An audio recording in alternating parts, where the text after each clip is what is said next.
Hello and welcome back to the Indian Wisdom Podcast. I'm your host, Dr. Raj Balkaran, and you're looking for living wisdom from ancient India that you might be able to apply in your own life.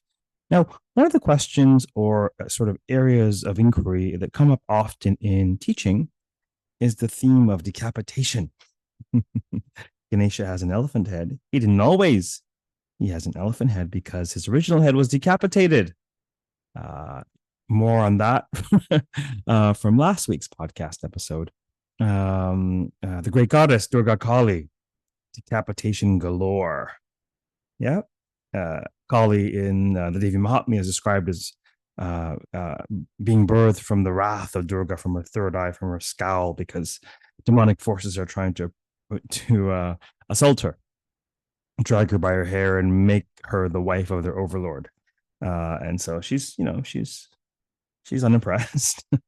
And from her third eye, from her scowl, emerges Kali, gruesome, terrifying. And one of the descriptions is that she is wearing a garland of skulls. What does this mean? What's with all the decapitation? So I was on the A Grateful Life podcast the other day. I think that'll be out soon. And one of the stories that the delightful host wanted to hear involved decapitation. And I described it on that podcast in a way that I describe it in a number of my courses. I call it divine decapitation. Not just because it is decapitation on behalf of the divine, Shiva is decapitating someone, the goddess is decapitating someone, etc., etc., etc., because it is a divine function. The decapitation, in many ways, of the head is emblematic of, representative of, the surrendering of the ego sense. So the head is very much representative of who we are. Well, because our face is what makes us unique. I mean, our entire body is unique, of course, but the vast majority of attention, depending on depending on our vocation, perhaps, but the vast majority of attention that we receive is on our face, and it's how we are recognized. It is both the means of others recognizing who we are.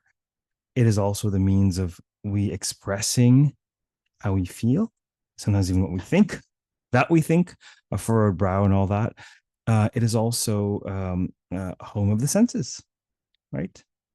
Key senses such as smell, taste, sight, hearing, right?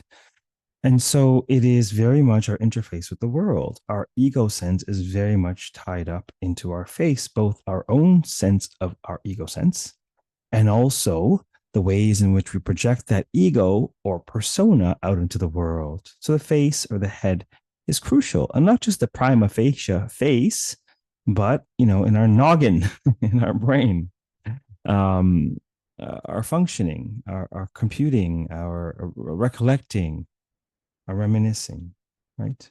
Experiences recorded in memory, etc. So who we are is very much tied up into our head. And oftentimes we are very much in our head about who we are. And Indian wisdom teachings teach that who we are is much deeper than in our head. It's actually in our heart where the light of the soul abides. And so the mythic motifs, the vignettes where we see the motif of divine decapitation occur at moments of great insolence or ignorance. Shiva famously decapitates Daksha, his father-in-law, because his father-in-law was so insolent and ignorant to his own daughter, Shiva's wife Sati, that Sati immolates herself. This, of course, was in a previous episode as well. So the wrath is a response to ignorance. Durga's wrath manifesting Kali is because the demons have the audacity not only to not recognize her as the mother of the world, as the mother, they literally commodify her as a jewel among women and objectify her, and then have the audacity to insist that either she choose willingly to be the concubine, the wife, if you will, the consort of their demon overlord, or be forcibly dragged by her hair. Wonderful choice, right? It's fascinating that in this ancient Indic text, approximately 15 centuries old, in, of course, a patriarchal society, I mean, the entire known world was patriarchal, we nevertheless have these moments of glaring, even feminist insight, or at least egalitarian insight, insofar as, hey, what do you not recognize the divinity of the feminine? Do you not recognize the Divine Mother? They don't. And when ignorance is so thick, what option does one have? How do you slice through tamas without rajas? How do you slice through darkness, inertia, without a bit of fire? So there's always a great deal of ignorance involved when divine decapitation occurs. This is why the decapitation is not destructive pain. In a sense, it's constructive pain.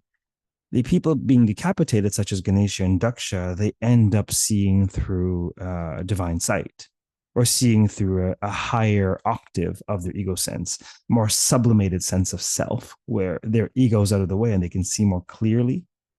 And even in the case of the demons that are destroyed by the goddess on the battlefield, this great hymn in chapter 4 of the Devi Mahatmya, the Chakradi Stuti, glorious hymn, describes them as going to heaven. She liberates them. She pulverizes them on the battlefield, and nevertheless, they're liberated by her divine grace, having contact with the divine itself. And so, divine decapitation, it is divine not because it is enacted by a divine figure, but because it is performing the divine function of allowing the decapitated to wake up and grow another head, if you will. It's fascinating. And this usually ensues from wrath. But the wrath is not wanton, right? Durga doesn't wake up angry or go to bed angry. She's composed and beautiful, and she's Saumya. She's lovely to behold, but in response to ignorance, more often than not in protection of the imperiled. Righteous wrath ensues. Ahimsa, ahimsa, ahimsa. Indeed, the sages vow ahimsa. But who but Rama protects the sages? Who but the Kshatriyas? Who but the warriors protect the sages so they're not skinned alive? There's a time for war, there's a time for peace. Such is the ebb and flow of the human experience, indeed. But the wrath needs to be righteous. It has to be with cause, for purpose, and measured. Not wanton, not like a fire which is never fed enough, ablaze and destroying everything in its path, right? And so the story I tell today is a story of Bhairava, a wrathful form of Shiva, very, very powerful devata.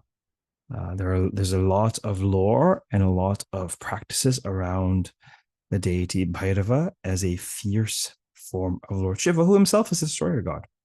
Okay, so to set the stage, we have to talk about three very important cosmic or cosmogonic functions: the function of creation, preservation, and destruction. Now, reuse, reduce, recycle. We have a very eco-friendly worldview here, in that destruction is not the end, it's not a whole bunch of debris. Actually, everything gets dissolved into the primordial ocean. Why? So that it can all be created anew. And this happens over and over and over and over and over and over again ad infinitum. There is no beginning. There is no end. There is only the genesis of one thing. And when you pay careful attention in life, every time something is created, it means something else was destroyed. What do you mean? Well, how many things had to be destroyed to create your meal today? What about the arrival of a lovely child, perhaps your first? Well, your bachelor days are over. Honeymoon's over, as it were. If you pay careful attention, all jokes aside, you'll notice that whenever something emerges, nothing emerges ex nihilo, out of nothing. This is not possible in our realm. Everything emerges on the backs of something else.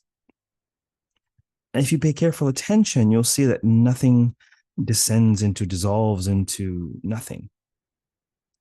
That everything that comes to an end gives rise to something else. This can be true of a phase of life. This can be true of, oh my goodness, I lost my job. My job came to an end. Well, this is the beginning of perhaps a more dynamic, open, and fruitful line of work for you. It depends on your mentality. If you're attached to the illusion of concrete existence, then sarvam dukkam, all is suffering indeed.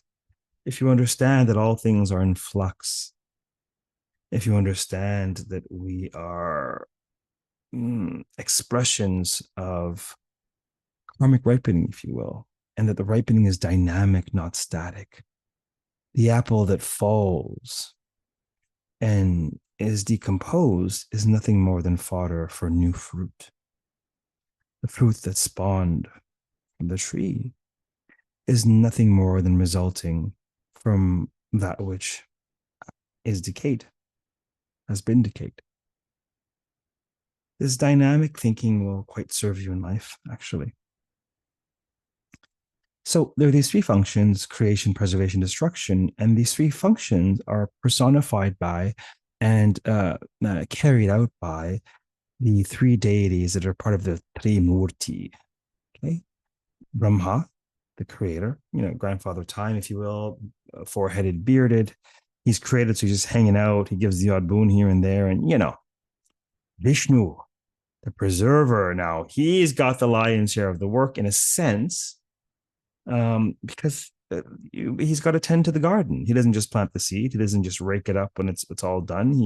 He has to tend to the garden age after age. Whenever there's an issue, there's a demon trying to steal the elixir of life, he turns himself into Mohini, the enchantress.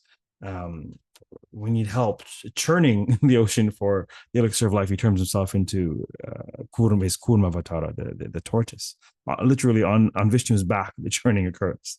He incarnates in flesh as Rama, as Krishna, etc., etc. So his role is preservation.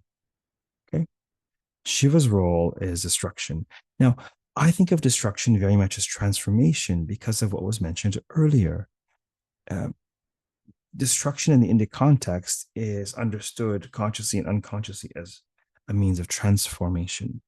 Destruction in an Abrahamic context is understood consciously or unconsciously as an end, because the white noise of Abrahamic thought is this Genesis, we're in the middle somewhere, and then the end of days is the apocalypse is nigh type thing.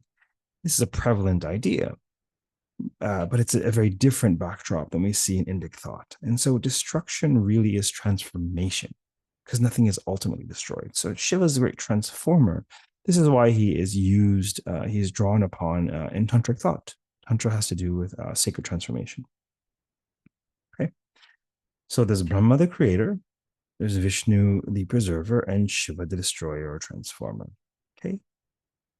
The Trimurti collectively. But here's a question for you kids. I mean not to infantilize you. I use this term even for people who are 20 years older than me. Anyhow, the question is this: which of these divinities is the greatest of all? Which of their functions most important? In fact, who among them possesses the most power? Who's most powerful among the Trimurti? Among Brahma, the creator, Vishnu, the preserver, or Shiva, the transformer? So they're actually hanging out in some loka, in some realm, and they're having this conversation. They're kind of hashing this out there, So Brahma says, surely as the creator of all things, I am the greatest of all, said Lord Brahma. Were it not for me, nothing at all would exist. Therefore, it cannot be doubted that I wield the greatest of cosmic powers. Vishnu responds, so it is, Lord Brahma, you are the creator of all things. But once you have withdrawn from creation and retired to your meditation, it is I who must ensue to ensure the universe's upkeep, preserving it eon after eon. I'm forever incarnating in this or that form just to prevent events on the earth plane from spiraling out of control. Without my tortoise incarnation, the demons and gods would never have procured the elixir of immortality. Without my incarnation as Krishna, the great Mahabharata war could not have been won, and evil would have prevailed upon the earth. Therefore, my cosmic role as preserver is clearly greater than yours, Lord Brahma. Then Shiva, the destroyer, the Lord of Yogis, spoke thus. Creation and preservation do indeed both require great power, my lords. Yet consider that once you, Brahma, have created the universe and withdrawn from it, and while you, Vishnu, toil to maintain it, I engage in meditation and tapasya for as long as the universe persists, amassing extraordinary yogic power. With this power, I shall annihilate the cosmos at the end of time. All your creations will expire, and all attempts at preservation ultimately fail. I surely possess more power than the cosmos itself. How else could I be capable of destroying it otherwise? At the end of the age, I alone will remain, so it must be in order for Brahma to be born anew at the dawn of the next. Truly, there could be no question of which of us wields the most power. Vishnu was humbled and recognized the greatness of Shiva.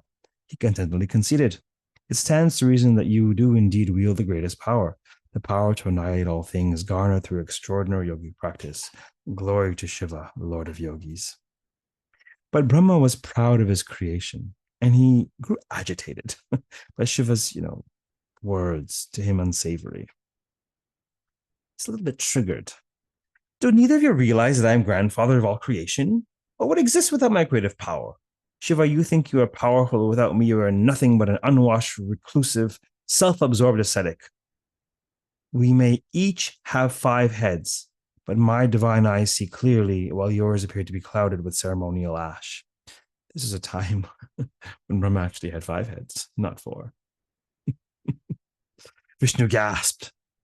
He would not dare to insult Shiva in such a manner, knowing full well the danger that Shiva's terrible anger could pose. But boastful Brahma had kindled the destroyer's wrath. The cosmos quaked and grew black as ink as Shiva's fury grew. Shiva himself grew dark and scowled. He tore a shred from his fingernail and tossed it on the earth as he uttered an ominous mantra. The cosmos quaked and roared and thundered with the power of his incantation. From that fingernail grew a fearsome warrior named Bhairava, an embodiment of Shiva's supreme wrath. Bhairava's bare indigo skin proclaimed his intensity and strength. Fearsome fangs protruded from his face. One of his forehands was empty, but in the others he carried a scythe, a trident, and a noose. Before Brahma could utter another insolent word, Bhairava, ablaze with Shiva's outrage, lunged with terrifying speed and severed the 5th head of Brahma, which had uttered the insult.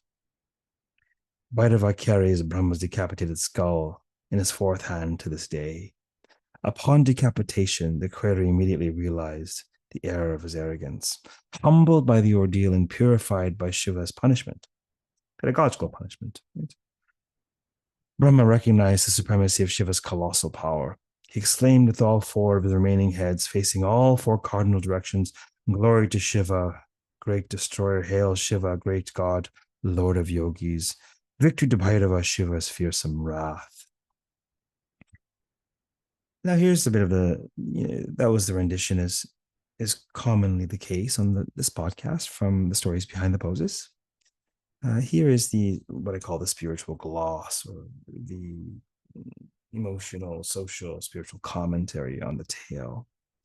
Bhairava represents the most formidable destructive aspect of Shiva.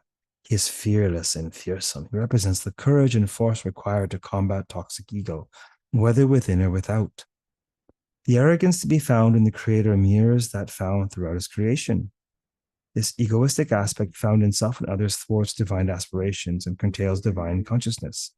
It must be combated for yogic power to be recognized and realized. It is the ego that sees destruction as an ending, as a negative thing. The soul sees destruction of material obstructions as the great spiritual blessing it is, a blessing bestowed by Shiva. One of the metaphors that came to mind is, I think it was either in a client college, one-on-one spiritual guidance work, it might have been in a tutorial, but the idea that, the light of the soul, right? The soul is luminous. It casts light with respect to spiritual light, seeing power. And any object before the light casts a shadow. And so the ego, the ahankara, the I sense, or the mind, if you will, it is an object which casts a shadow. The stronger the ego sense, whether we're using it for self-aggrandizement or self-effacing, it's still a pretty strong ego. The stronger the ego sense, the larger an object it is, as it were, the larger shadow it casts.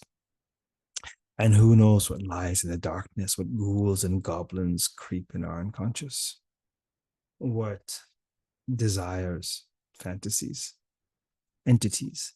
And so the way to work with this complex is to honor and respect and venture into the shadow. Shadow is greatest of gurus if we allow it to be, if we're made of the right stuff, if we are proper students, disciples, shishas. Otherwise, shadow is a wretched taskmaster indeed. Anyhow, let me continue with the divine gloss. Look, I'm sharing a gloss on the gloss. My goodness. How many footnotes do we have here? We feel the power of divine decapitation in Bhairavasana as we submit our own heads in this pose. It reminds us of Brahma's arrogance and subsequent humility, his transformation from the darkness of ego to the light of divine consciousness. Once decapitated, Brahma is purified of toxic, blinding ego and rid of attachments and obstructions to the realization of divinity. See, similar with Ganesha, he realizes divinity. Before that, Ganesha didn't know who this man was. If you don't know what I'm talking about, then listen to the story about Ganesha getting his head. And sometimes the demons don't learn. Daksha ends up learning. So he gets a new head, the head of a goat. Ganesha gets the head of an elephant. Luckily, Brahma has four others, you know? So strive to remember this tale and realize its wisdom when you assume Bhairavasana. But whether or not you do asanas and whether or not you do Bhairavasanas, life is nothing more than an elaborate and complex yoga mat. And you are pushed and pulled and bent into shape and out of shape at every turn, pending your constitution and your circumstance. If you're lucky, you can assume Shavasana or at least warrior pose. But remember this tale when you engage the yoga class of life. Remember that there is a time for extraordinary energetic force that Bhairava represents in order to combat the thickest of sludge, the greatest of demons, the darkest of shadows. I hope you enjoy that tale, a fraction and amsha, as much as its teller enjoyed sharing it with you. And I hope that the living wisdom with which it was imbued is of use to you in your journey, if for nothing else and for your sheer entertainment. Keep well until next time, and feel free to reach out if I may be of service. Namaste.